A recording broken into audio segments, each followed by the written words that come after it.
ফাউযু বিল্লাহি মিনাশ শাইতানির রাজিম। বিসমিল্লাহির রহমানির রহিম। ওয়া কুর রাব্বিরহামহুমা কামা রাব্বায়ানি সগীরা।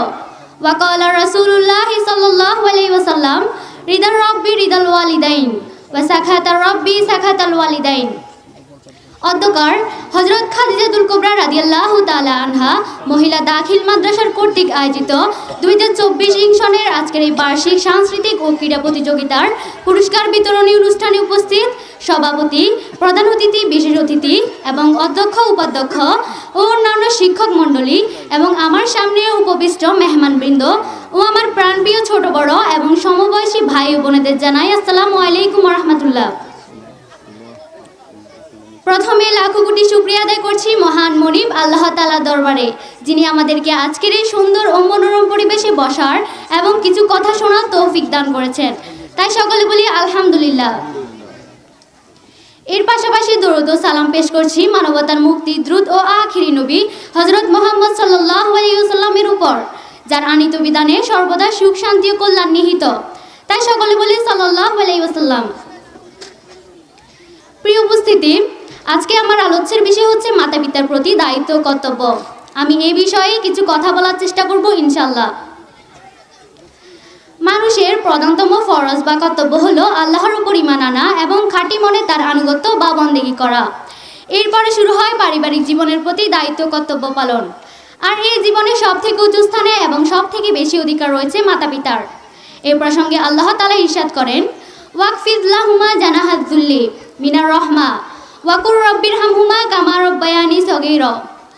And Lord unto them the wing of submission and humility through mercy, and say, My Lord, bestow on them your mercy, as they did bring me up when I was young.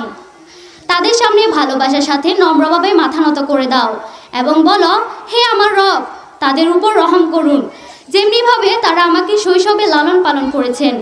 এই প্রসঙ্গে হাদিসে এসেছে, হযরত আবি উমামা রাদিয়াল্লাহু তাআলা আনহু হতে বর্ণিত, তিনি বলেন, রাসূলুল্লাহ সাল্লাল্লাহু আলাইহি ওয়াসাল্লাম ইরশাদ করেন, এক ব্যক্তি রাসূলুল্লাহ সাল্লাল্লাহু আলাইহি ওয়াসাল্লামকে জিজ্ঞেস করলেন, হে আল্লাহর রাসূল, সন্তানের উপর মাতা পিতার কি অধিকার রয়েছে?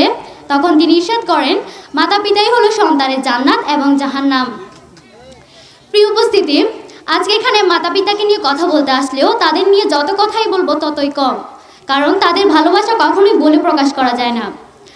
আসলে আমরা আমাদের জীবনে সব থেকে কাছে পেয়ে থাকি আমাদের মাতাকে, কারণ আমাদের সুখের কথা চিন্তা করে অনেক সময় দূরে চলে যেতে হয় আমাদের পিতাকে। তাই পিতাকে খুব একটা কাছে পাওয়া হয় না, কিন্তু সেই দুইজন ব্যক্তিরই সমান অধিকার এবং ভূমিকা রয়েছে আমাদের জীবনে। মায়ের ভালোবাসা প্রকাশ পায় বলে মা তুমি ধন্য, আর লোকচক্ষুর আড়ালে হাড় ভাঙা বাবাটা থাকে অবহেলিত। মা বাবা হলো সেই বৃক্ষ যার শীতল ছায়ায় পরিবারের সকলেই সুখ শান্তিতে বসবাস করেন। আসলে কাজী নজরুল ইসলাম হয়তো ঠিকই লিখেছেন, পার হয়ে কত নদী কত সে সাগর, এই পারে এলি তুই শিশু জাদুকর, কোন রূপ লোকেছিলি রূপ কথা তুই, রূপ ধরে এলি এই মমতার ভুই। আমার সন্তান যেন থাকে দুধে ভাতে, অন্তরের এই নিবেদন তো সকল মা বাবারই থাকে। অথচ সারাটা দিনের ব্যস্ততা শেষে একটুখানি সময় পেলে, যেখানে আমাদের হিন্দি সিরিয়াল বা ফেসবুকে ডুব দেওয়ার সময় হয়, সেখানে মাকে একটিবার ফোন করে জিজ্ঞেস করা হয় না মা তুমি কেমন আছো, বাবাকে জিজ্ঞেস করা হয় না ঠিক মতো ওষুধগুলো খাচ্ছ কিনা। প্রিয় উপস্থিতি, এখানে দোষটা কিন্তু বিজাতি হিন্দি সিরিয়াল, সোশ্যাল মিডিয়া বা ফেসবুকের নয়, সবার আগে নিজ মন মানসিকতারই। স্বামী ছিল, ছেলে ছিল, আজ কেহ নাই, ঘর ছিল, বাড়ি ছিল, আজ নেই ঠাই, তবুও খোকা সুখে থাক প্রার্থনা আমার, সাথী হয়ে থেকো প্রভু আমার খোকার।